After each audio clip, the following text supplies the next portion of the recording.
if I was Jake Paul right now, I would be shitting my pants. Bro, he's in savage mode right now. He's in savage mode. You see him hit those pads? Absolutely. He has not lost everything. He's still terrifying. It's also his mind. You know, like Mike Tyson's mind has switched over into war.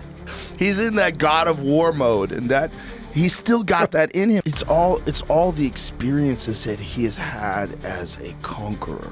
You have to take those into consideration. When a man has smashed men before, just smashed men, like when no one can stand in front of him, that is in his mind still. That's in there. There's a dark chamber in his mind that he can open up. Yeah.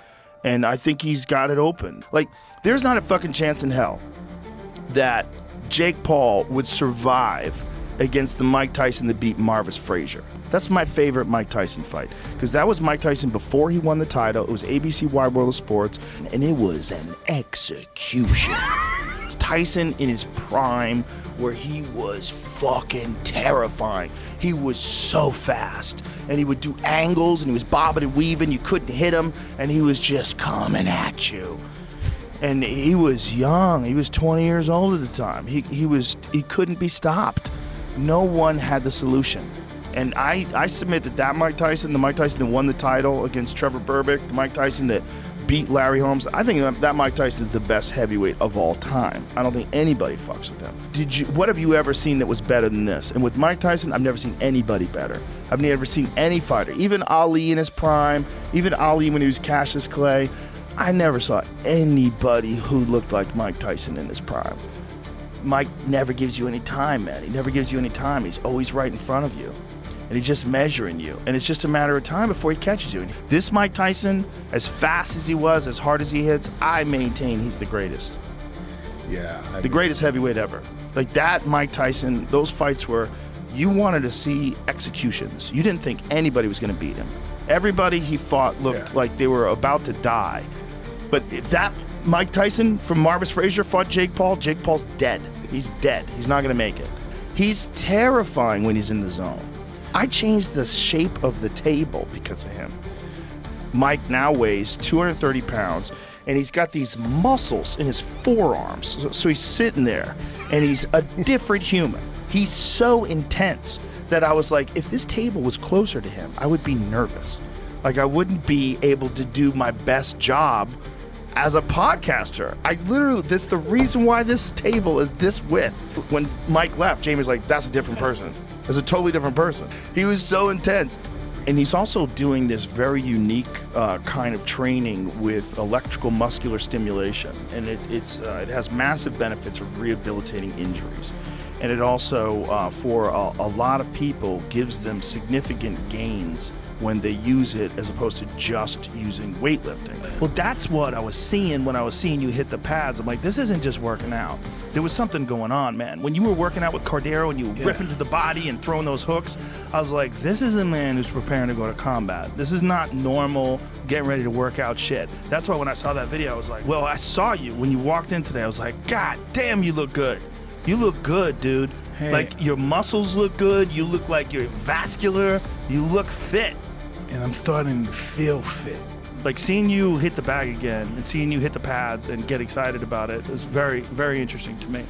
Because I knew that you had that thing in your head where you didn't want to ignite your ego. And then you had this quote that the gods of war reignited your ego. I read that. I got so excited. Well, that's the excuse I can use, you know? That's a really great excuse that I can use. You're Mike Tyson. Exactly. You understand that. Yeah, I know. If anybody knows how to deal with that pressure, it's you. I just want to do it, and I feel like I was born to do this stuff. It's orgasmic sometimes. Yeah.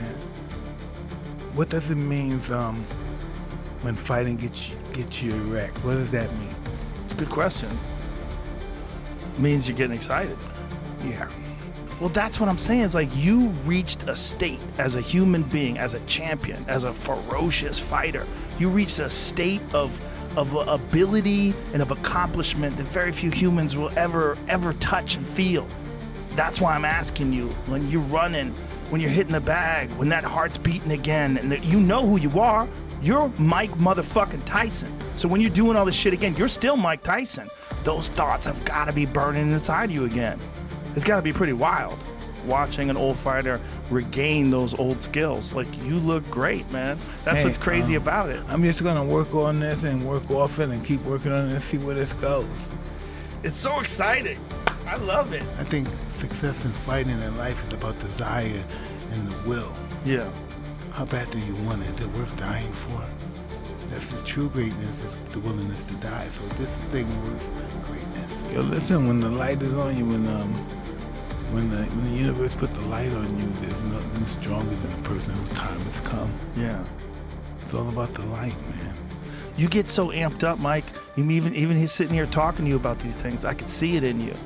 You get amped up, even just talking about achieving things, talking about success, talking about the mind. You know, I could see it inside of you. You get very fired up about these things. No, I can tell, man. You're different right now than the last time I saw you. I could tell you're ramping up for this fight. This is who I am. I just, I don't know, I like fighting. Well, that's why you were so fucking great at it. And that's what's so exciting about this, is that you're back into that mindset again.